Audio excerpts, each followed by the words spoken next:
ଆଲୋଚନା, ପର୍ଯ୍ୟାଲୋଚନା, ସମାଲୋଚନା ଇତ୍ୟାଦି ଚାଲିଛି।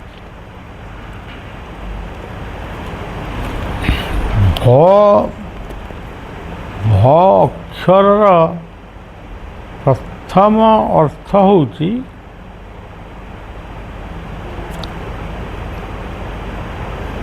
ଭକ୍ତି।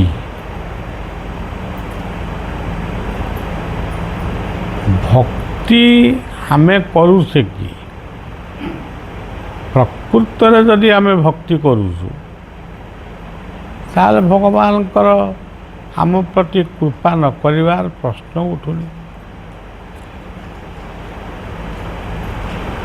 ଭ କହିଲେ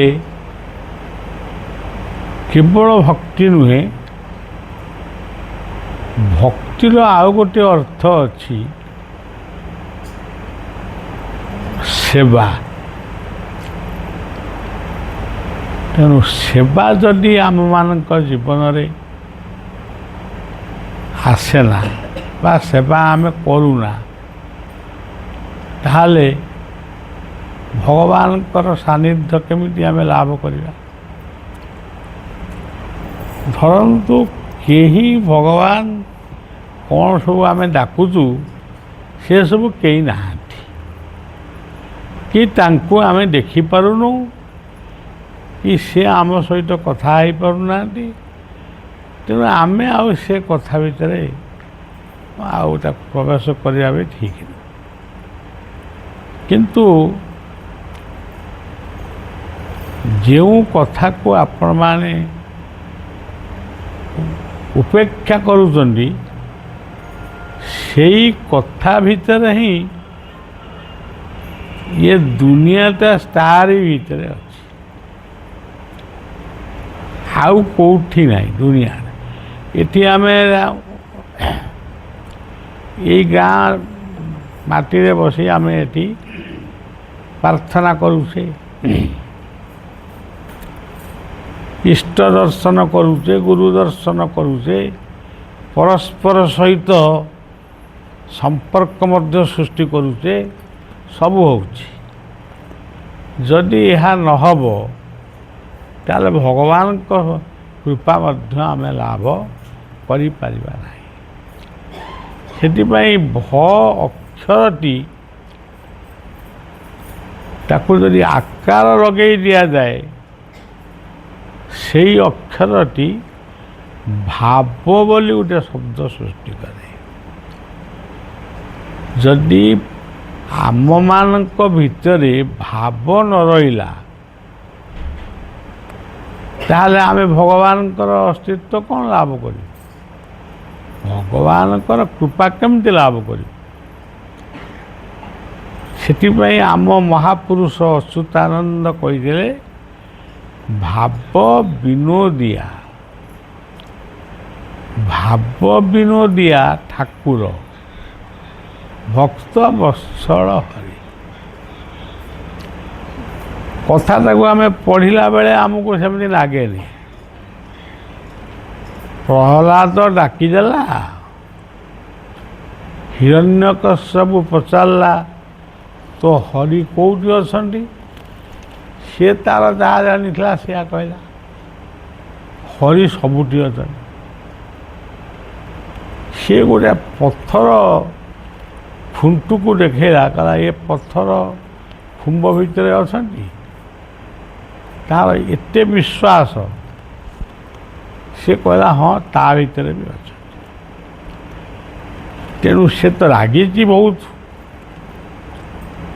बाप पुओ उपर रागिबा एटा स्वाभाविक कथा। किंतु प्रहलाद आउ हिरण्यकश्यपुर कजिया होची हरि बड़ ना हर बड़। प्रहलाद जेते बापा को बुझौची जे बापा हरि जी हर सी से कथा को हिरण्यकश्यप ग्रहण करूनी। तू हरि की तोर देखा। से पत्थर खुंटटी जिते भांगी पड़ा ता भितरु नृसिंह भगवान बाहर। ଆଚ୍ଛା ନୃସିଂହ ଭଗବାନ ବାହାରିଲେ ବୋଲି ଆମର ବହିରେ ଲେଖା ହେଇଛି। ଆମେ ବି ସମସ୍ତଙ୍କୁ ବୁଝଉଛୁ ନୃସିଂହ ଭଗବାନ ଗୋଟେ ସ୍ତମ୍ଭ ଭିତରୁ ବାହାରିଲେ। କିନ୍ତୁ ପ୍ରକୃତରେ ବିଚାର କରନ୍ତୁ, ଗୋଟେ ନିଘଞ୍ଚ ଚନ୍ଦନ ଜଙ୍ଗଲ, ସେ ଚନ୍ଦନ ଜଙ୍ଗଲ ଭିତରେ ହିରଣ୍ୟକଶ୍ୟପର ଘର, ସିଏ ପୁଣି ପାହାଡ଼ ଉପରେ। ପ୍ରହ୍ଲାଦ କହିଲା ଭଗବାନ ଅଛନ୍ତି, ଇଏ ଖୁଣ୍ଟକୁ ଭାଙ୍ଗିକି ଭଗବାନଙ୍କୁ ବାହାର କଲା। କିନ୍ତୁ ପ୍ରକୃତରେ ଏ କଥାଟା ଅତିରଞ୍ଜିତ ହେଇଛି। ଏ କଥାକୁ ବୁଝିଲେ ମଧ୍ୟ ଆମେ ତାକୁ ଠିକ୍ ଭାବରେ ବୁଝେଇ ପାରିବୁନି। ଆପଣମାନେ ଏଇଠି ବସିଛନ୍ତି, ଯଦି ଆପଣମାନଙ୍କୁ କି ମୋତେ କେହି କାହାରିକି ଯଦି କିଏ ପଚାରିବ ଯେ ସେଠିକି ଯାଇଥିଲ, ଆଶ୍ରମକୁ ଯାଇଥିଲ, କ'ଣ ଶିଖିଲ ବା କ'ଣ ନେଇକରି ସେଠୁ ଆଇଛ, ପ୍ରକୃତରେ ସେ ଉତ୍ତର ମଧ୍ୟ ଆମ ସମସ୍ତଙ୍କ ପାଖରେ ଜମା ନାହିଁ। ଆମେ ଯାଇଥିଲୁ, ବାବା ଆଇଥିଲେ, ପ୍ରାର୍ଥନା କଲୁ, କ'ଣ ବିପଦ କହିଲେ ଶୁଣିଲୁ, ଆଇଲୁ। ଆଉ ଏତିକି କଥା ଭିତରେ ଏଇ କଥାଟା ନାହିଁ। ଏମିତି ଯାଇଥିଲୁ, ସେମିତି ଯାଇଥିଲୁ, ଏଇଆ ଦେଖିଲୁ, ସେଇଆ ଦେଖିଲୁ, କିଛି କେହି ଦେଖିନାହାନ୍ତି। ହିରଣ୍ୟକଶ୍ୟପ ମଧ୍ୟ ନୃସିଂହ ଭଗବାନଙ୍କୁ ଆଖିରେ ଦେଖିନି। ନୃସିଂହ କିନ୍ତୁ ବାହାରିଛନ୍ତି। ଯଦି ନୃସିଂହ ବାହାରିଲେ ତାହେଲେ ହିରଣ୍ୟକଶ୍ୟପ ତ ଆଗ ଦେଖିବା କଥା, ସେ କାହିଁକି ଦେଖିନାହାନ୍ତି? ଜୀବନ ସାରା ଗୋଟେ ଛୋଟ ପିଲାର ଗୋଟେ ଯୁକ୍ତିକୁ ପ୍ରତିଷ୍ଠା କରିବାକୁ ଯାଇ ବା ଖଣ୍ଡନ କରିବାକୁ ଯାଇ ଜୀବନ ସାରା ଗୋଟେ ଦ୍ୱନ୍ଦ୍ୱ ଲଗେଇଛ, ହରିବଳ ନା ହରବଳ। ସେ ତାର କହୁଛି ହରିବଳ, ଇଏ ତାର କହୁଛି ହରବଳ। ଏଇଭଳି ଯେଉଁ ଅମୂଳକ ଯୁକ୍ତି ହିରଣ୍ୟକଶ୍ୟପ ପାଖରେ ଥିଲା, ସେଇଥିପାଇଁ ସବୁ କଥା ଗୋଳମାଳ। ଯିଏ ଲେଖିଲେ ସେଗୁଡ଼ା ଲେଖିଦେଲେ, କିନ୍ତୁ ସେ ଲେଖାରେ ମଧ୍ୟ ଆମେ ତାକୁ ଚିନ୍ତନ କଲେ ଆମେ ତାର କିଛି ପାଇବାନି। ପାହାଡ଼ ଉପରେ ଚନ୍ଦନ ଜଙ୍ଗଲ ଭିତରେ ସିଏ ବାହାରିଲେ, ତମେ କେଉଁଠି ଦେଖିଲ ତାକୁ? ତମ ପାଖରେ କ'ଣ ଫଟୋଗ୍ରାଫର ଥିଲେ? ଏଇଟା କ'ଣ କିଏ ବଜେଇଲା? ଆଉ ତମ ଭିତରେ କ'ଣ ଫୋନ୍ ଥିଲା ନା କ'ଣ ଥିଲା? ତମେ ତାକୁ ସବୁ ଚିତ୍ର ଅଙ୍କନ କରି ନେଇ ଆଇଲ। ଯେଉଁ ରୂପଟି ସେ ଅନୁଭବ କଲା, ସେଇ ରୂପଟି କ'ଣ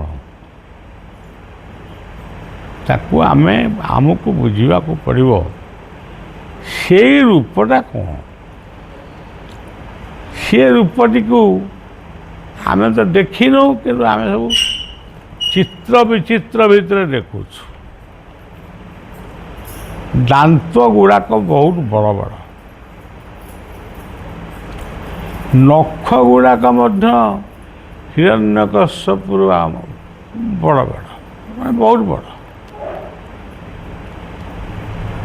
ଏବଂ ହିରଣ୍ୟକଶ୍ୟପ ସେ କରିକିରି ଅଛନ୍ତି, ଯଦି ବିଶ୍ୱକୁ ସେ ଗୋଟେ ଗ୍ରାସ କରିପାରିବେ ସେମିତି ଅବସ୍ଥାରେ ଚାଲ।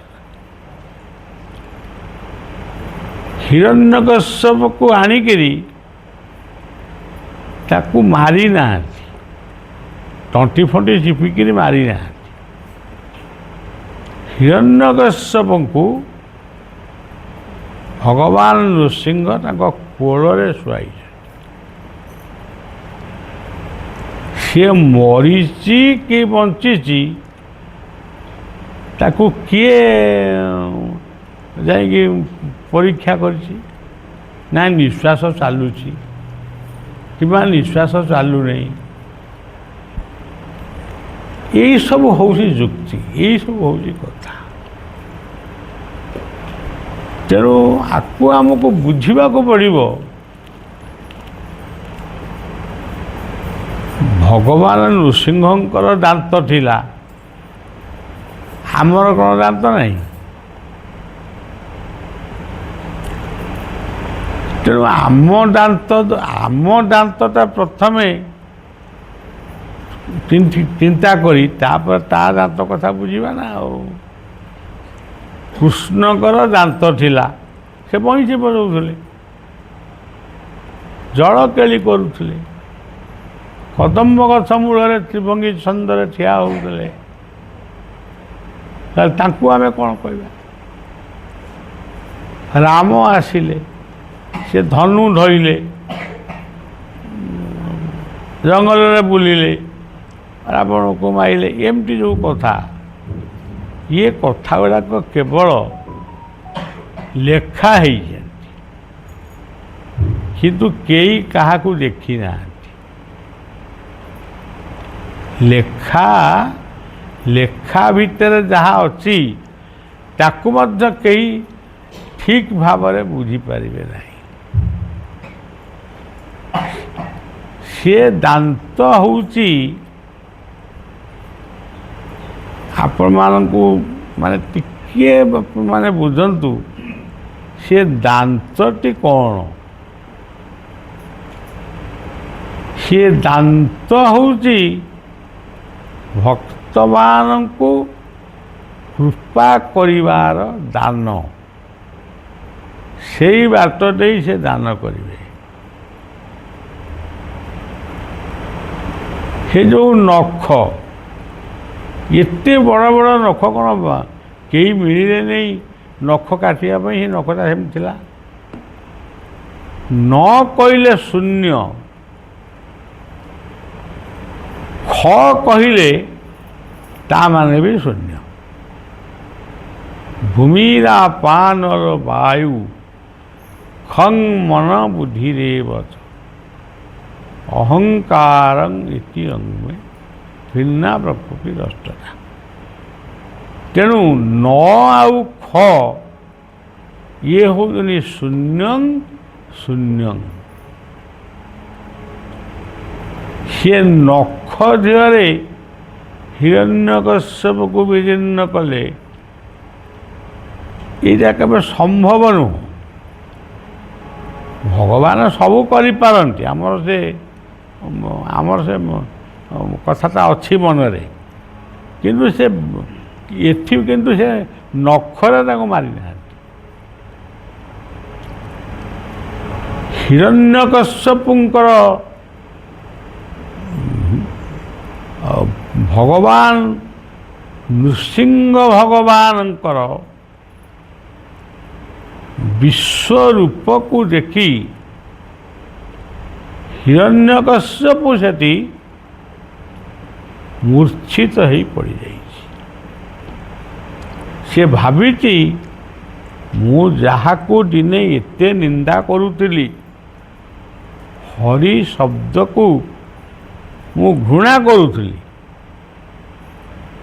ଏଇ ହେଉଛନ୍ତି ହରି। ମୁଁ ଏହାଙ୍କୁ ନିନ୍ଦା କରିଛି, ମୋତେ କ୍ଷମା ଦେବା ପାଇଁ ସେ ପ୍ରାର୍ଥନା କରୁଥିଲା।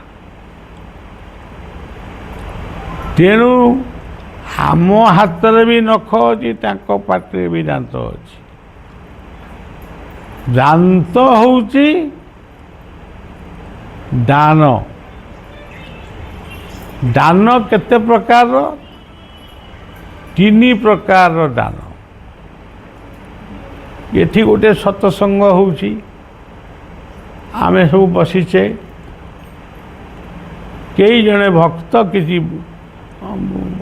ଭୋଗ ବା କିଛି ରସଗୋଲା କି ଫଳ କ'ଣ ଗୋଟେ ଆଣିକିରି ସେ କହିଲା ଆକୁ ଠାକୁରଙ୍କୁ ସମର୍ପଣ କରି ସମସ୍ତଙ୍କୁ ବାଣ୍ଟି ଦିଅ। ଇଏ ହେଉଛି ସାତ୍ଵିକ ଦାନ। ଏଥିରେ ମୋତେ କିଏ ଦାନୀ ବୋଲି କହିବ ସେ କଥା ମୁଁ ଚାହେଁ ନା, କିନ୍ତୁ ମୁଁ ଏହାକୁ ଦାନ କରିବି। ଦାନର ପୁଣି ଦୁଇଟା ଅର୍ଥ, ଦାନ ମାନେ ଛେଦନ, ଦାନ ମାନେ ଦାନ।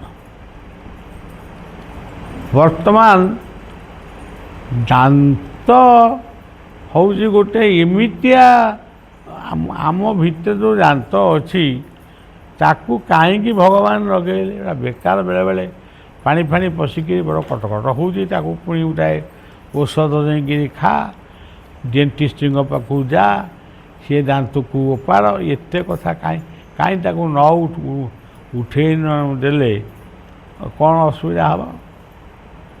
ପିଲାଟି ଯେତେବେଳେ ଜନ୍ମ ହେଇଥିଲା ସେ କ'ଣ ଦାନ୍ତକୁ ନେଇକି ଜନ୍ମ ହେଇଥିଲା? ପାକୁଆ ପାଟିଟା ଥିଲା ନା। ଆଉ ଯେତେବେଳେ ମଣିଷ ବୃଦ୍ଧ ହେଇଯାଏ ସେତେବେଳେ କ'ଣ ଦାନ୍ତ ଗୁଡ଼ାକ ଥାଏ? ସେ ଦାନ୍ତ ଗୁଡ଼ାକ ସବୁ ଦୁର୍ବଳ ହେଇଯାଇଥାଏ ନା। ଆଉ ସେଠି ଦାନ୍ତର ତତ୍ଵ ହେଉଛି ଦାନ କର, ଆଉ ସେ ଦାନ ହେଉଛି ସାତ୍ଵିକ ଦାନ। ଜଣକୁ ଭୋକ କରୁଛି ଖାଇବାକୁ ଦିଅ, ସେ ଖାଇବାକୁ ମାଗୁଛି ତୁମେ ଦିଅ। ତମେ ଜଣେ ଏମିତି ଦାନୀ ବୋଲି ଗାଁର 5 ଜଣଙ୍କୁ ଡାକିବ, ତମେ ଏଠି ବର୍ତ୍ତମାନ ସବୁ ଠିଆ ହୁଅ, ମୁଁ ଆକୁ ଖାଇବାକୁ ଦେବି। ସେ ସବୁ ଖାଇଲେ, ତାଳି ମାଇଲେ, ଆଉ ଭାବିଲେ ଯାଅ ବାବୁ ବହୁତ ଦାନୀ। ଏଇଭଳି ଦାନ କରୁଥିଲା ବଳି। ଭଗବାନ ତାକୁ ପାତାଳରେ ଚାପିଲେ। ତୁ ଇନ୍ଦ୍ରପଦ ପାଇବା ପାଇଁ ଦାନ କରୁଥିଲୁ, କିନ୍ତୁ ପ୍ରଚାର କରୁଥିଲୁ ମୁଁ ହେଉଛି ଗୋଟେ ବିରାଟ ଦାନୀ। ତେଣୁ ତୁ ଦାନୀ ନୁହଁ, ତୁ ଇନ୍ଦ୍ରପଦ ପାଇବା ପାଇଁ ହିଁ କାମ କରୁ। ବର୍ତ୍ତମାନ ତତେ ଯେହେତୁ ତୁ ଭଲ କାମ କଲୁ, ତତେ ମୁଁ ପାଦ ତଳେ ସ୍ଥାନ ଦେଲି ଆଉ ପାତାଳରେ। ଆଉ ଏଇଭଳି ସବୁ କଥା। ନଖ ହେଉଛି ତୁମେ ଗଲ, ମୁଁ ଥିଲି, ହଁ ମୁଁ ଥିଲି, ରାତି 12ଟା ବେଳେ ମୁଁ ଗଲି। ଯେଉଁ ମୁଁ ଗଲି ସେଇଟା ହେଉଛି ଶୂନ୍ୟ। ମୁଁ ଗଲି ମାନେ ଆଉ ମୋତେ କିଏ ସୁମୁଟିରେ ମୁଁ କହୁଛି, ମୋତେ କାଟୁଛି, ହେଇ ବାବୁ ମୋତେ କାହିଁ ସୁମୁଟୁଛୁ? ଜଣେ ଯଦି ଗୋଟା କୋଦାଳ ଆଣିକି ହାଣି ପକାଇବ ମୁଣ୍ଡକୁ, ତେଣୁ କହିବ ମୋ ମୁଣ୍ଡକୁ କାହିଁ ହାଣୁଛୁ? ସେଇ ହେଉଛି ଶୂନ୍ୟ। ଆମେ ଭାବୁଛୁ ଦୁନିଆରେ ଯାହା କମେଇଛୁ ସବୁ ଆମର।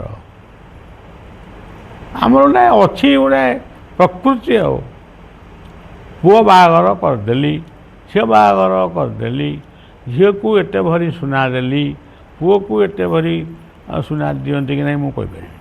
ତାପରେ ବରଯାତ୍ରୀଙ୍କୁ ବି ଖାଇବାକୁ ଦେଲି, ଆଉ ସବୁ 500 ଖଣ୍ଡେ କୁକୁଡ଼ା ମାଇଲି, 100 ଖଣ୍ଡେ ଛେଳି ମାଇଲି, ଏମିତି ସବୁ ମାନେ ପିଣ୍ଡାଳବାଲାକୁ ଲକ୍ଷେ ଟଙ୍କା ଦେଲି। ଏଇଗୁଡ଼ାକ ଏଇ ଗପ ଗପିବା ପାଇଁ ଏ ଡେକୋରେସନ୍ କରିଛ? ଏ ଡେକୋରେସନ୍ଟା କାହିଁ କରିଛ? ପୁଅ ଝିଅଙ୍କର ବାହାଘର କରିବ, ତାଙ୍କ ଜୀବନ ଯଦି ମଧୁମୟ ହୁଏ ତାହେଲେ ସିନା ସେଠି ଗୋଟେ ଆନନ୍ଦ ସୃଷ୍ଟି ହେବ। ଆଉ ତମେ ଗପିବ ମୁଁ ଲକ୍ଷେ ଟଙ୍କାର ପେଣ୍ଡାଲ କଲି, 2 ଲକ୍ଷ ଦେଲି, କ'ଣ ଏଗୁଡ଼ିକ ହେଉଛି ବାହାସ୍ପଟ ବାହାଦୁରୀ ଗପ। ଇଏ ଗପରେ କିଛି ମୂଲ୍ୟ ନାହିଁ, ଗୋଟାଏ ପଇସାର ବି ମୂଲ୍ୟ ନାହିଁ। ତେଣୁ ସଜ୍ଜନ, ଏଠି କଥାଟି ହେଉଛି ପ୍ରଥମ ଶୂନ୍ୟ ହେଉଛି ତମେ ବର୍ତ୍ତମାନ ପୂର୍ଣ୍ଣ ଅଛ। ଯେଉଁ ଦିନ ଏ ସଂସାରରୁ ଆମେ ଯିବା ସେ ହେଉଛି ପ୍ରଥମ ଶୂନ୍ୟ। ଇଏ ସରିଗଲା। ଇଏ ଲୋକଟା ଭାରି ସୁନ୍ଦରିଆ ଲୋକଟିଏ ଥିଲା, ମୋଟାଳିଆ ଲୋକଟିଏ ଥିଲା, ବହୁତ ଧନ ବି ୟା ପାଖରେ ଥିଲା। ଇଏ ବହୁତ କୋଠାବାଡ଼ି ଜୀବନରେ କରିଛି, ଗାଡ଼ି ମଟର ଦୁଇ ଚାରିଟା ବି କରିଛି, କିନ୍ତୁ ଆଜି ସେ ଗଲା। ତେଣୁ ସେଇ ନାଗି ଆମର ସବୁ କହୁଛନ୍ତି, ଲେଖିଛନ୍ତି ତ, ସେ କ'ଣ ହାରମାନ ଏମିତି କଲୁଣୁ, ମୁଁ ପୁଣି ବୋଲିବି ଗୀତ କି ନାହିଁ? ତ ମୋ ଆଡ଼କୁ ସିନା ଅନେଇଲେ ମୁଁ ଗୀତ ବୋଲିବି। କାହିଁକି ଆସିଛୁ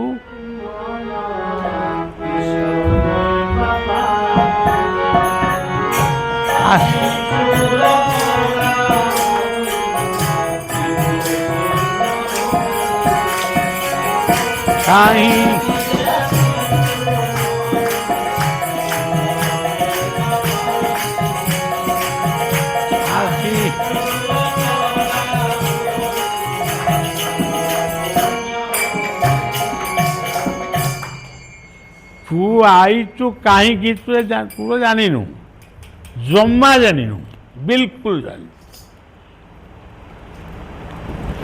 କେହି ଜାଣିଛନ୍ତି, ସମସ୍ତେ କେବେ ଜାଣିନା। ଜନ୍ମ ତ ହେଇଛୁ ଅମୁକ ଗାଁରେ, ଆମ ବାପା ନାଁ ଅମୁକ, ଆମ ମା ନାଁ ତ କେହି କହୁନାହାନ୍ତି, ବାପା ନାଁ ଅମୁକ, ଗାଁ ନାଁ ଅମୁକ, ଆଉ ଏଇ ପଞ୍ଚାୟତ, ଏଇ ବ୍ଲକ, ଏଇ ଜିଲ୍ଲା, ଏତିକି ତୁମେ ଜାଣିଛ। ତୁମେ ଆଉ କିଛି ଜାଣିନା। ଯଦି ଜାଣିଥାନ୍ତ ତାହେଲେ ତମ ଭିତରେ ଅହଙ୍କାର ସୃଷ୍ଟି ହେଇଗଲା, ତୁମେ ପ୍ରହ୍ଲାଦ ହେଇଥାନ୍ତ, ତୁମେ ହିରଣ୍ୟକଶ୍ୟପ ହେଇନଥାନ୍ତ। ଏ ଦାନ୍ତ ଭଲ ଖାଦ୍ୟ ଖାଉ, ଏ ଦାନ୍ତ ଭଲ କଥା କହୁ, ଏ ଦାନ୍ତ ଭଲ ମନରେ ହସୁ, ଏ ଦାନ୍ତ ଶତ୍ରୁକୁ ମିତ୍ର କରୁ। ଗୀତାର ଭକ୍ତି ଯୋଗ 12 ଅଧ୍ୟାୟ। ତମେ ଯଦି ଏଗୁଡ଼ାକ କିଛି କରିବନି, ସେ ଦାନ୍ତକୁ ଦେଖିକି କ'ଣଟା ହେବ? ତମକୁ ଲୋକ ଦାନ୍ତୁରା ବୋଲି କହିବେ ନା, ଆଉ କ'ଣ କହିବେ? ତେଣୁ ମଧୁର କଥା କୁହ, ସୁଷମ ଖାଦ୍ୟ ଖାଅ, ସତ୍ସଙ୍ଗ କର, ଜୀବନକୁ ପବିତ୍ରମୟ କର।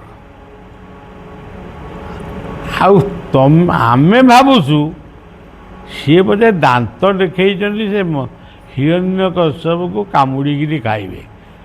କ'ଣ ଭଗବାନ ସେ ଭଗବାନଙ୍କର ଅବତାର, ତାଙ୍କର ଆଉ ତାଙ୍କୁ ଏଇଟା କ'ଣ କରା ଗୋଡ଼ ବାଜୁଛି?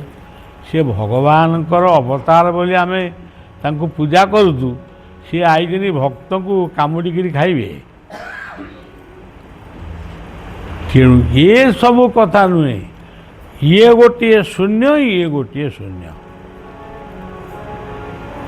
ଯେତେବେଳେ ଦୁନିଆରୁ ଆମେ ଯିବା, ଇଏ ଗୋଟିଏ ଶୂନ୍ୟ।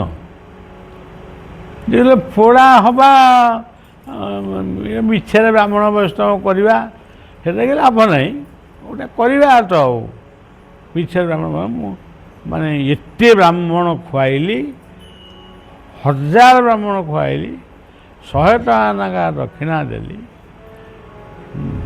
ଏମିତିଆ ସବୁ ଗପ ଗୁଡ଼ାକ ଆମେ ସବୁ ଶୁଣିକିରି କାନ ବଦିରା ହେଲାଣି।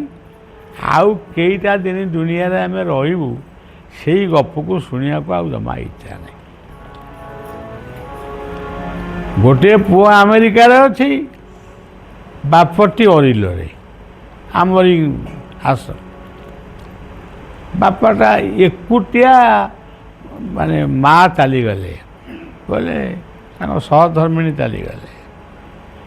ବାପ ଏକୁଟିଆ ସେ ଘରେ ଥାଏ। ଆପଣମାନେ ଗଲେ ବି ସେ ଘର ମୁଁ ଦେଖେଇଦେବି। ତେଣୁ ଏକୁଟିଆ ଥାଏ, ତାର କ'ଣ ରୋଷେଇ କରି ଖାଏ କି କ'ଣ କରେ। ଜମିବାଡ଼ି ବି ଅଛି। ଏମିତି ସମୟ ପଇଲା, ବାପା ଶେଷରେ ଖଟ ଉପରୁ ଗଳି ପଡ଼ି ସେ ବି ଗଲେ। ଖବରଟା ପୁଅ ପାଖକୁ ଗଲା। ଆମେ ତ କହୁଛୁ ପୁଅ ମୋର, ଝିଅ ମୋର, ଅମୁକ ମୋର, ଏତେ ସମ୍ବନ୍ଧ ଲଗେଇ ଯାଇଛ, କାହାକୁ ସେ ଜୀବନରେ ଫଳଟିଏ ଦେଇନା, କିନ୍ତୁ ଆମେ ବହୁତ ଗପୁଛୁ। ସିଏ ସବୁ ଗପରେ ଆରମ୍ଭ ହେଲା, ଏମିତି ହେଲା, ଯାହା ହଉ। ତାପରେ ଫୋନ୍ ହେଲା, ପୁଅ ପାଖକୁ ଫୋନ୍ ହେଲା। କ'ଣ ଫୋନ୍ ହେଲା? ବାପା ଚାଲିଗଲେ। ବାପା ତ ଥିଲେ, ଚାଲିଗଲେ କ'ଣ? ସେ ଥିଲେ। ମୁଁ ଏବେ ଯାଇଥିଲି ମାସକ ତଳେ, ମୁଁ ଦେଖିକିରି ଆଇଲି, ବାପ ପୁଅ ଆମେ ଖାଇକିରି ଆଇଲୁ, ଆଉ ଚାଲିଗଲେ କ'ଣ? ଇଏ ହୁଣ୍ଡା ଚାଲିଗଲେ ମାନେ ଦେହରୁ ଚାଲିଗଲେ ନା, ବାପାଙ୍କ ଦେହଟା ଅଛି କିନ୍ତୁ ବାପା ଆଉ ନାହାନ୍ତି। ସୋଉଠୁ ପୁଅ ମୁଣ୍ଡରେ ପଶିଲେ, ଆରେ ତାହେଲେ ମରିଗଲେ ବାପା। ଆଉ ପୁଅ ଉତ୍ତର ଦେଲେ, ଅନ୍ୟମାନଙ୍କୁ ନେଇ, ପଡ଼ୋଶୀ ବା ଅନ୍ୟମାନଙ୍କୁ ନେଇ ତାଙ୍କୁ ସଂସ୍କାର କରିଦିଅ। ମୁଁ ପହଞ୍ଚିବି, ଚେଷ୍ଟା କରୁଛି। ଯଦି ମୁଁ ନ ପହଞ୍ଚିଲି, ପଇସା ପଠେଇଦେବି, ଆପଣମାନେ ସେଇଟାକୁ ନେଇକିରି କ'ଣ କରିବେ। ଆଉ ଏଇଆ କ'ଣ ସଂସାର? ବାପ ପୁଅ ଏଇଥିପାଇଁ ବାପ ପୁଅ ତମେ ହେଇଛ? ଏଇ ହେଉଛି ପିତୃଭକ୍ତି। ଆହୁରି ଏମିତି ଅନେକ କଥା ମୋ ପାଖରେ ଯଦି ବସିବ ରାତି ଯାକ, ମୁଁ ଖାଲି ଏମିତିଆ କଥା ଗୁଡ଼ା ଗପିଲେ ଆପଣ ଜାଣିବେ ଦୁନିଆଟା ବର୍ତ୍ତମାନ କେଉଁଠି। ସେଇ ଦାନ୍ତ ମୁକ୍ତି ଦିଏ, ସେଇ ନଖ ଶୂନ୍ୟ ଆଉ ଶୂନ୍ୟରୁ ନେଇକିରି ମହାଶୂନ୍ୟରେ ମିଶେଇ ଦିଏ। ଶୂନ୍ୟଂ ଶୂନ୍ୟଂ ମହାଶୂନ୍ୟଂ ଶୂନ୍ୟ ମଧ୍ୟେ ନିରାମ।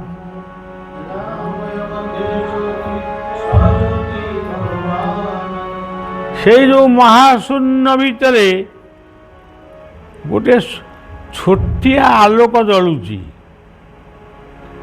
ଆପଣମାନେ ବି ଦେଖିପାରିବେ, ଦେଖିବାକୁ ଇଚ୍ଛା କଲେ ତ।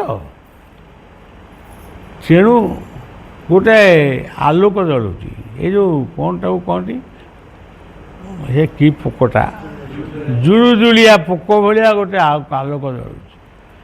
ଯୋଗୀମାନେ ପାହାଡ଼ ପର୍ବତ ଗୁମ୍ଫାରେ ବସି ସେଇ ଆଲୋକଟାକୁ ହିଁ ଦେଖନ୍ତି। ପୁଣି ସେଇ ଆଲୋକଟା ନିଜ ଭିତରକୁ ଆସେ, ତମ ଭିତରକୁ ଆସି ସେ ପୁଣି ତମକୁ, ସେ ତାର ଯେଉଁଠି ମନ ହେବ ତମକୁ ବି ଦେଖାଦେବ।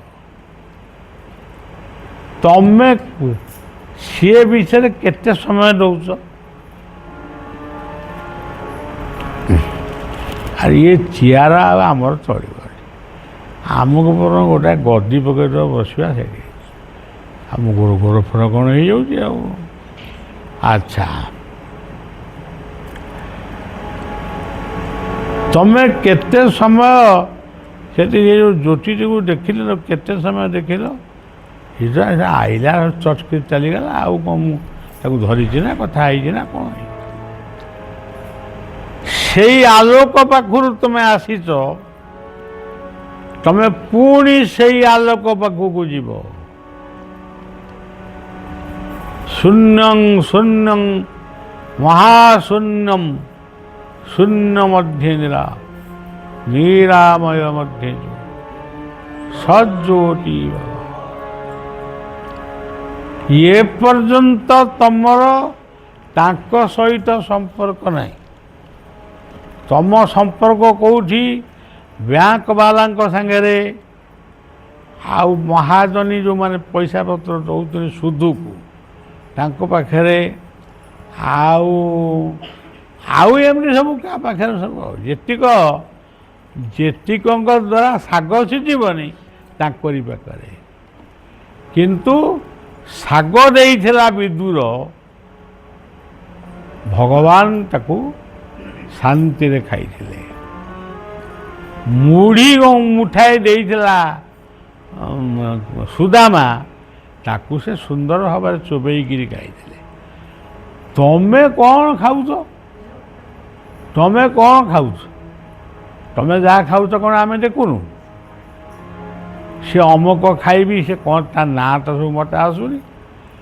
ତେଣୁ ଉତ୍ତମ ଖାଦ୍ୟ ଖାଅ, ଉତ୍ତମ ବଚନ କୁହ, ଉତ୍ତମ ଆଚରଣ କର, ପାଠ ପଢ଼, ଚାକିରି କର, ଦରମା ନିଅ, ତାକୁ ସଦୁପଯୋଗ କର। ଆଉ କିଛି ନ କରିକିରି ଏସବୁ କଥା କ'ଣ? ଖାଲି ନୃସିଂହ ଭଗବାନ ଆବିର୍ଭାବ ହେଲେ, ତାଙ୍କର ସେ ଆବିର୍ଭାବ ହେଲେ ତମର କ'ଣ ଗଲା? ସିଏ ତାଙ୍କର ମିଶା ହେଲା ଆବିର୍ଭାବ ହେଲେ, ତମର କ'ଣ ଗଲା? ନୃସିଂହ ଭଗବାନ ବର୍ତ୍ତମାନ ଗୋଟା ମୁଦ୍ରା ଏମିତି ନଖଟାକୁ କରୁଛନ୍ତି, ଏମିତି କରୁଛନ୍ତି। ଏଇ ଯେଉଁ ରୂପଟାକୁ ସେ ଦେଖାଉଛନ୍ତି, ସେ ରୂପରେ ପ୍ରହ୍ଲାଦ ଛାନିଆ ହେଇନି କିମ୍ବା ମାନେ ଭକ୍ତି ବି ସେ କରିନି। ଯେତେବେଳେ ଭଗବାନ ନୃସିଂହ ପ୍ରହ୍ଲାଦଙ୍କୁ କହୁଛନ୍ତି, ପ୍ରହ୍ଲାଦ ତମ ପାଇଁ ମୁଁ ଗୋଟେ ଖୁଣ୍ଟୁରୁ ବାହାରିଲି, ତମ ପାଇଁ ମୁଁ ଖୁଣ୍ଟୁରୁ ବାହାରିଲି, ବର୍ତ୍ତମାନ ଗୋଟେ କ'ଣ ତମେ ଗୋଟେ ବର ମାଗ, ମୁଁ ଦେବି। ପ୍ରହ୍ଲାଦ ଉତ୍ତର ଦେଲେ, ପ୍ରଭୁ ଦୁନିଆରେ ମଣିଷ ସବୁ ପ୍ରକାରର ବର ମାଗେ, ଶେଷକୁ କହୁଣି ଖାଏ, ମାଡ଼ ଖାଏ, ଗାଳି ଶୁଣେ, ଅପମାନିତ ହୁଏ, ପୁଣି କ'ଣ ମାଗିବି? ଭାଇ ଦେଖୁଛି ମାଗିବା ଲୋକ ଏଇଆ ହେଉଛନ୍ତି।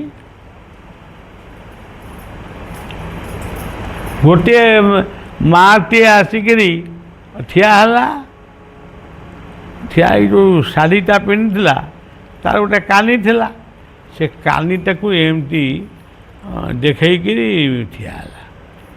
ମୁଁ ଏ ମାଆଟା କ'ଣ ସେ କାନିଟାକୁ କ'ଣ ଧରିକି ଠିଆ ହେଲାଣି? ମୁଁ ଆଉ କିଛି 2 ମିନିଟ୍ 3 ମିନିଟ୍ କିଛି କହିଲି, ମୁଁ ଆଡ଼େ ଗଲା। ମୁଁ ଏସବୁ ଇରେ ମା ସେ କାନି କାହିଁ ଧରିଛୁ? କ'ଣ ଚାଉଳ ଫାଉଳ କିଛି ତ ଦେବି ନା କ'ଣ? ନା ନା ବାବା, ସେସବୁ ମୋ ଦରକାର, ଏତେ ବିତୃଷ୍ଣ ତାର, ମୋର ଚାଉଳ ଫାଉଳ କିଛି ଦରକାର, କ'ଣଟା ଦରକାର? ପୁଅ ଖଣ୍ଡିଏ, ପୁଅ ଖଣ୍ଡିଏ। ବୋଲେ ହଉ, ତାହେଲେ ତୁ ଏ ପୁଅକୁ ମାଗୁଛୁ? ଓ ଇଏ ପୁଅ ତୋତେ ନେଇକି ତୁ ଭାବୁଛୁ ସ୍ୱର୍ଗରେ ବସେଇବ? ଏସବୁ କଥା ମୋ ପାଖରେ ହୁଏ ନାହିଁ। ମୁଁ କାହାକୁ କିଛି ଦିଏନି, କେବଳ ଦବା ପାଇଁ ମୁଁ ଜଣକୁ ମାଗେ। ତୁ ଆଜି କାନି ପତେଇଲୁ, ମୁଁ ଟିକେ ମାଗିଦେବି ଆଉ କ'ଣ। ତେଣୁ ସଜ୍ଜନ, ହାଟରେ 5 ପାଇକ ହେଉଛନ୍ତି,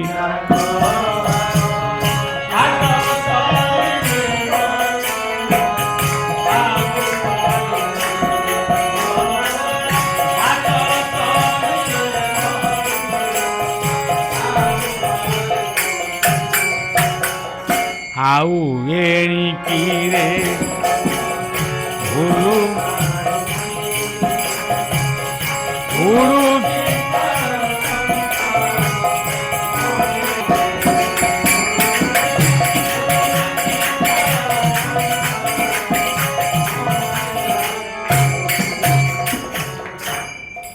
ପ୍ରହ୍ଲାଦ ନୃସିଂହ କହୁଛନ୍ତି, ପ୍ରହ୍ଲାଦ ମୁଁ ଆବିର୍ଭାବ ହେଇଛି ମାନେ ତୁମକୁ ମାଗିବାକୁ ପଡ଼ିବ।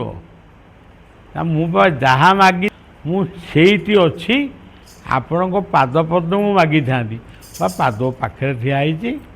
ନା ସେଗୁଡ଼ା କିଛି କୁହନା, ମାଗିବାକୁ ହେବ। ଯଦି ବସିଲା କ'ଣ ମାଗିବି, ଠାକୁର କ'ଣ ଜିଦ୍ ଧଇଲେଣି। ଯଦି ପ୍ରଭୁ ମାଗିବି ଆପଣ ଦେବେ ତ, ଆଉ ମୁଁ ଦେବି ଆଉ କିଏ ଦେବ? ନା ଆପଣ ଟିକେ ସତ୍ୟ କରନ୍ତୁ। ଆରେ ମୋତେ ବି ସତ୍ୟ କରିବାକୁ ପଡ଼ିବ। ଇଏ ସତ୍ୟ କଲେ ହଁ ମୁଁ ଦେବି। ମୁଁ ମାତ୍ର 3 ପାଦ ଭୂମି ମାଗୁଛି, ଆଉ କିଛି ନାହିଁ, ମାତ୍ର 3 ପାଦ ଭୂମି। ଗୋଟାଏ ପାଦ ଭୂମିରେ ମୁଁ ଜନ୍ମ ହେଇଥିଲି, ସେ ଥିଲା ପ୍ରଥମ ପାଦ। ଦ୍ୱିତୀୟ ପାଦ ଭୂମିରେ ମୁଁ କାମ କରୁଥିଲି, କର୍ମକ୍ଷେତ୍ର, ଇଏ ହେଉଛି ଦ୍ୱିତୀୟ ପାଦ। ତୃତୀୟ ପାଦ ହେଉଛି ଆପଣଙ୍କର ପାଦ ପଦ୍ମ। ଆଉ ମୋର କିଛି ଦରକାର ନାହିଁ। ମୁଁ ଆପଣଙ୍କ ପାଦରେ ମିଶିବି।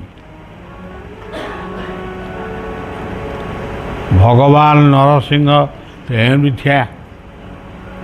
ଠିଆ ହେଇଥିଲେ, ହସିଲେ ଆଉ। ସିଂହ ହସିଲା। କାହିଁକି ହସିଲା? ଭକ୍ତ ଏଇଆଙ୍କୁ କହନ୍ତି, ଏଇ ହେଉଛନ୍ତି ଭକ୍ତ। ଆଚ୍ଛା, ଆଉ କ'ଣ ମାଗୁଛ ପ୍ରହ୍ଲାଦ? ଏତିକି ମାଗିଲ ନା ସଇଲା? ନା ଆଉ ଗୋଟାଏ କଥା ପ୍ରଭୁ ମାଗିବି। କ'ଣ ସେ ମାଗୁଣି? ମୋ ବାପା ବହୁତ ଭୁଲ କରିଛନ୍ତି, ହରି ମନ୍ଦିର ଭାଙ୍ଗିଛନ୍ତି, ହରି ନାମକୁ ଅବମାନନା କରିଛନ୍ତି, ଗୀତା ଭାଗବତ ଶାସ୍ତ୍ରକୁ ପଦାଘାତ କରିଛନ୍ତି, ଗୁରୁଙ୍କୁ ଅବମାନନା କରିଛନ୍ତି। ପ୍ରଭୁ, ମୁଁ ଯଦି ଆପଣଙ୍କର ଭକ୍ତ, ତାହେଲେ ମୋର ଗୋଟିଏ ମାତ୍ର ମାଗୁଣି, ଆଉ କିଛି ମାଗିବିନି। ଗୋଟିଏ ମାତ୍ର ମାଗୁଣି, ମୋ ବାପାଙ୍କୁ ମୁକ୍ତି ଦିଅନ୍ତୁ। ସିଂହ ଯେତେବେଳେ ଶୁଣିଦେଲା ବାପାଙ୍କୁ ମୁକ୍ତି ଦିଅନ୍ତୁ, ସିଂହଟା ପୁଣି ଉଠିଲା ଆଉ। ସେ କରିକିରି ଉଠିଲା ଏବଂ ତଥାସ୍ତୁ ବୋଲି କହିଲେ। ଖାଲି କହିଲେ, ପ୍ରହ୍ଲାଦ ତୋ ବାପା ବର୍ତ୍ତମାନ କେଉଁଠି କି? ନା ଆପଣଙ୍କ କୋଳରେ।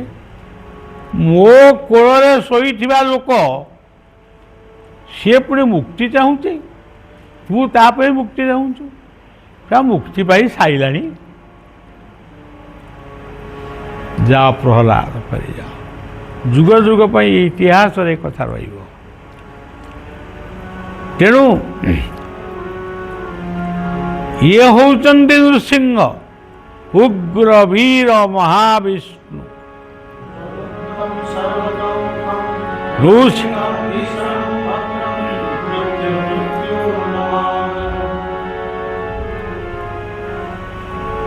ଇଏ ହେଉଛନ୍ତି ଭକ୍ତ। ଏଇ ଭକ୍ତଙ୍କ ପାଇଁ ଭାଗବତ ପଦେ ଖାଲି କହିଛନ୍ତି,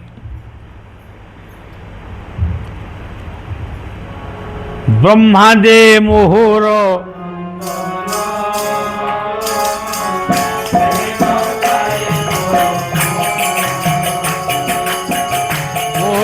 ଭାଇ,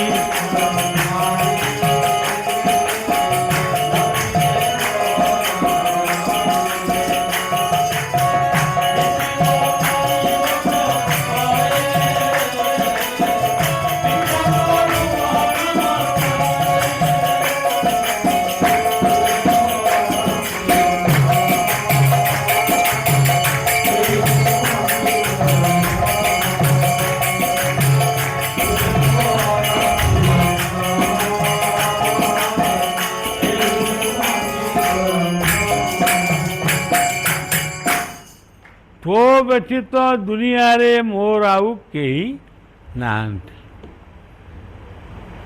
ତୁ ଭାବୁଥିବୁ ବ୍ରହ୍ମା ଅଛନ୍ତି, ସେ ଲକ୍ଷ୍ମୀ ଅଛନ୍ତି, ସେସବୁ ବାହୁଲ୍ୟ କଥା। ଭକ୍ତ ଯୋଉଠି ମୁଁ ସେଇଠି। ମୁଁ ଯେ ସଂସାର ଛନ୍ଦି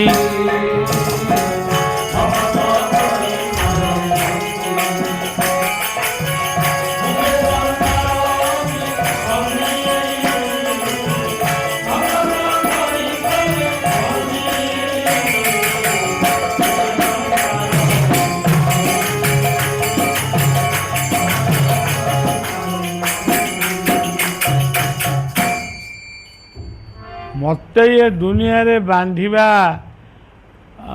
ଲୋକ ସମସ୍ତେ ନୁହନ୍ତି। ଯିଏ ପ୍ରକୃତରେ ଏତିକି ବୁଝିଛି ମୁଁ ପ୍ରହ୍ଲାଦ ରୂପରେ ଜନ୍ମ ହେଇଛି, ଲୋକଙ୍କୁ ଭଲ କଥା ଶିଖଉଛି, ପରିବାରକୁ ଗଠନ କରୁଛି, ଦେଶ ପାଇଁ ଏଇ କାର୍ଯ୍ୟ ମୁଁ କରୁଛି, ଏଇ କଥା ଗୁଡ଼ାକ ଯିଏ ପ୍ରକୃତରେ ଭାବୁଛି ସେଇ ହେଉଛନ୍ତି ଭକ୍ତ। ଆଉ ମୁଁ ପୁଳାଏ ଚିତା ନାଇଛି, ତା ଭିତରେ ଗୋଟାଏ ସିନ୍ଦୁର ଟୋପା ରଖିଛି, ତାପରେ ଏମିତି କେତେ ଗୁଡ଼ାକ ମୁଁ ଇଏ କରିଛି। ପେଟରେ ଆପଣମାନେ ଦେଖିଛନ୍ତି, ଛାତିରେ, ପେଟରେ ସବୁଠି ଖାଲି ଚିତାମୟ। ସେଠି ସବୁ କିଛି ନାହିଁ। ତୁ ସଙ୍ଗୀ ହେବାକୁ ମୋ ସଙ୍ଗେ ବସିଛୁ, ମୁଁ ନୁହେଁରେ ସଂସାରୀ।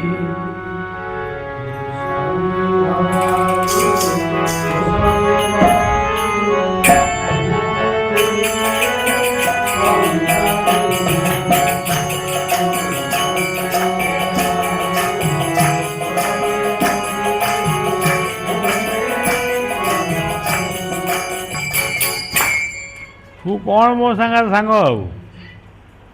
ମୁଁ କ'ଣ ସଂସାରୀ ହେଇଛି ତୁ ମୋ ସାଙ୍ଗ ଆଉ?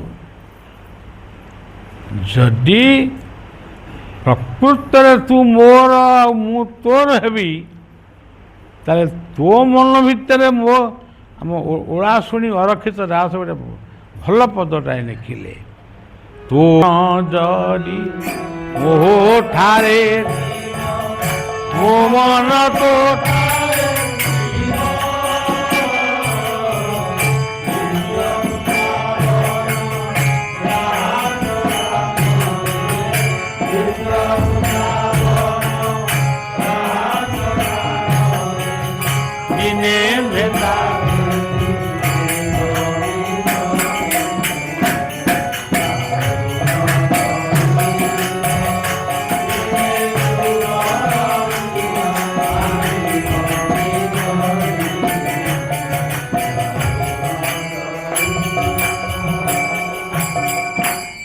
ये जो लीला खेला सब चली केते प्रकार शब्द सृष्टि होची, माने ये कथा गुड़ाक केबे भी भल भल माने भल जे किंतु केते बेले जे आर सूता कटा हब ता कई कहि परिबे।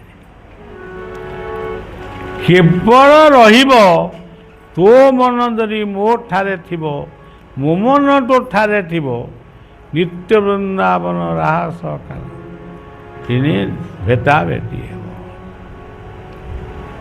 एतिकी सत्य, एतिकी को नेइकिरी आपण माने आमे माने मु मध्य आमे समस्ते जीवा। तेणु अଯଥା चिंतन करवा बा गोटे कौशल करवा एगुड़ाक तेणु वर्तमान आकाश रे लक्ष्मी पुष्पपुष्टि करुचंती, प्रभु मो पुओ को आपण उद्धार करदेले। इंद्रादि देवता माने शंखवादन करुचंती, हे कहउचंती हे प्रभु ये सुजोग आम मानक जीवन रे आपण दियंतु, आमे टिके सही सुजोग करूछु। आमर आउ किसी दरकार नहीं, आपण एमती लीला करूथांतु आमे देखुथाउ। धीरे धीरे धीरे धीरे ନୃସିଂହଙ୍କର ସେଇ ବିକଟାଳ ମୂର୍ତ୍ତି ସେ ଧୀରେ ଧୀରେ ପରିବର୍ତ୍ତନ ହୋଇଗଲା, ଅର୍ଥାତ୍ ଶୂନ୍ୟ ପୁଣି ମହାଶୂନ୍ୟରେ ମିଶିଗଲା। ଏବଂ ପ୍ରହ୍ଲାଦ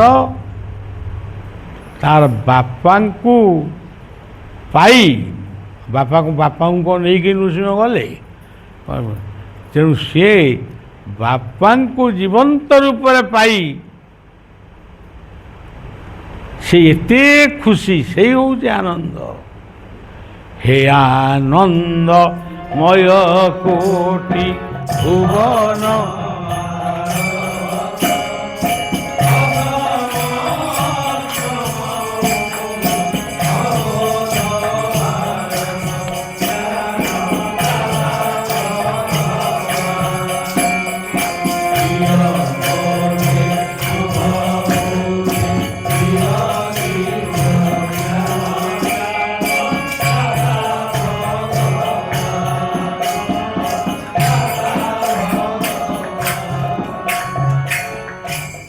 ସେଇ ଅମୃତ ଦୃଷ୍ଟିକୁ ଟିକେ ଭାବନ୍ତୁ।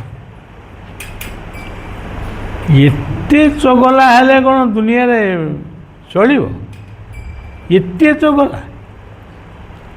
ଘରେ ବାପ କାନ୍ଦୁଛି, କେଉଁଠି ମା' କାନ୍ଦୁଛି, କେଉଁଠି ମାଉସୀ କାନ୍ଦୁଛି, କେଉଁଠି ପିଇସି କାନ୍ଦୁଛି, କେଉଁଠି କିଏ। ତମେ କ'ଣ ଏଇଆ ଜନ୍ମ ହେଇଥିଲ? ତୁମେ ପାଠଶାଠ ପଢ଼ିକିରି ଜନ୍ମ ହେଇଥିଲେ କ'ଣ ସମସ୍ତଙ୍କୁ କନ୍ଦେଇବ ବୋଲି? ତୁମେ ତ ଜୀବନରେ କାହାକୁ ହସେଇନା, କ'ଣ ତାଙ୍କୁ ସବୁ କନ୍ଦେଇବ ବୋଲି ଜନ୍ମ ହେଇଥିଲ? ତେଣୁ ଯଦି ତୁମେ ସୁପୁତ୍ର ହବ, ରାମ କାନ୍ଦିଥିଲେ, ଦଶରଥ ରାମ କହିକି ଦୁନିଆରୁ ଚାଲିଗଲେ। ତମର କେଉଁ ତମେ ଦଶରଥ ପାଠ କରୁଛ ନା ରାମଙ୍କ ପାଠ କରୁଛ? କେଉଁ ପାଠଟା ତମର କିଛି କରୁନି? ମା ଚାଲିଗଲା,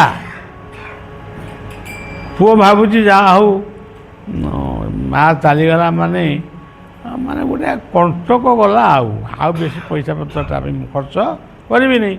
ବାପା ଚାଲିଗଲେ, ଗଲା ସବୁ ସରିଗଲା, ମୁଁ ଏଣିକି ଫ୍ରି ହେଇକିରି ବୁଲିବି। ଆଉ ଏଣିକିରେ ମନ ଭୁଲୁ କାହିଁକି ଉଡ଼ୁଛି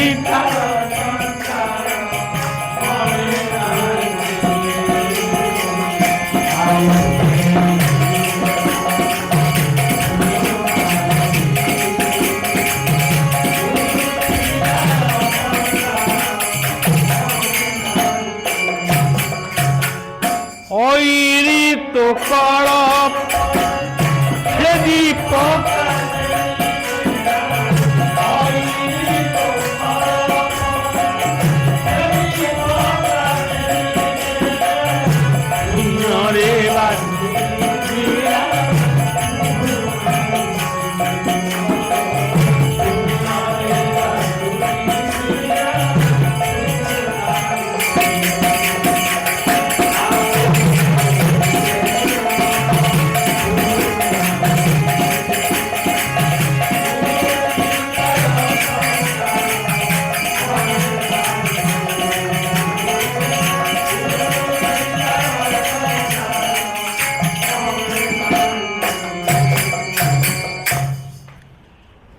ଜଗନ୍ନାଥଙ୍କର କ'ଣ କାନ ଅଛି ତାଙ୍କୁ ଶୁଭିବ? ଆଉ ତୁ କହୁଛୁ ଭୁଲୁ କାହିଁକି? ଶୁଭୁ ନାହିଁ। ଆଉ କାନ ଥିଲେ ସିନା ଶୁଭନ୍ତା। ଆଉ କାନ ବିଲକୁଲ ନାହିଁ, କିନ୍ତୁ ତାଙ୍କୁ ସବୁ ଶୁଭେ। ସେ ହେଉଛନ୍ତି ସର୍ପ। ସର୍ପର କାନ ନାହିଁ, କିନ୍ତୁ ସର୍ପ ସବୁ ଶୁଣିପାରେ। ତେଣୁ ସଜ୍ଜନ, ମୋତେ ଆଉ ରାମାୟଣ ମହାଭାରତ ଆଉ କହିକି ମୋ ପାଟି ଫାଟି କ'ଣ ହେଇଗଲାଣି। ଏଇଠୁ ମାନେ କେଉଁଠୁ ଏଇ ଜାଗାରୁ ଏ ଜିଭ ପାଖରୁ ଏଇ ଯେଉଁ ପର୍ଯ୍ୟନ୍ତ କଣ୍ଠ ସବୁ ଘା ବି ହେଇଗଲାଣି। ଆଉ ସବୁଦିନେ କହୁଛି, ଏଇ 15 ଦିନ ଖଣ୍ଡେ ହେବ ଟିକିଏ ମୋତେ ମିଳିଛି ଏବେଠୁ ପୁଣି ଚାଲିଲାଣି, ଲୋକ ଆସିଲେଣି, ପୁଣି ପ୍ରୋଗ୍ରାମ କଟା ହେଲାଣି, ପୁଣି ଯିବା ଆଉ। ତେଣୁ ସଜ୍ଜନ ଏହିସବୁ ଭୁଲ ଜୀବନରେ ନିଜକୁ ଶୃଙ୍ଖଳିତ କର। ଇଏ କି ଦେବତା କାହାକୁ ପୂଜା କରୁଛ?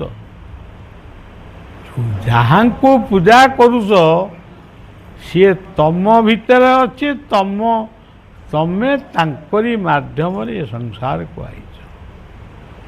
ସେଇ ହେଉଛନ୍ତି ପ୍ରକୃତରେ ଭଗବାନ। ମୋର ବାପା ଯେତେବେଳେ ସ୍ୱର୍ଗଦ୍ୱାରରେ ଦାହ ହେଲେ, ସେତେବେଳେ ମୁଁ ବାପାଙ୍କୁ ଶେଷ ଦର୍ଶନ କରି ସେଇଠି ତାଙ୍କ ପାଦ ପାଖରେ କାନ୍ଦିଥିଲି। ଆପଣ ଯାହା କହିଥିଲେ ମୁଁ ମାନିବି, ନ ମାନିଲେ ମୋତେ ଆପଣ ଅଭିଶାପ ଦେବେ। ଆଜି ବି ସେଇ କଥା ମାନୁଛି। ତେଣୁ ସଜ୍ଜନ, ଆପଣମାନେ ଭଲ ଆଜି ପ୍ରାର୍ଥନା ସତ୍ସଙ୍ଗରେ ଯୋଗଦାନ କଲେ। ଯେତିକି ଦିନ ରହିବି ଏଠି, ସବୁଦିନେ ଟିକେ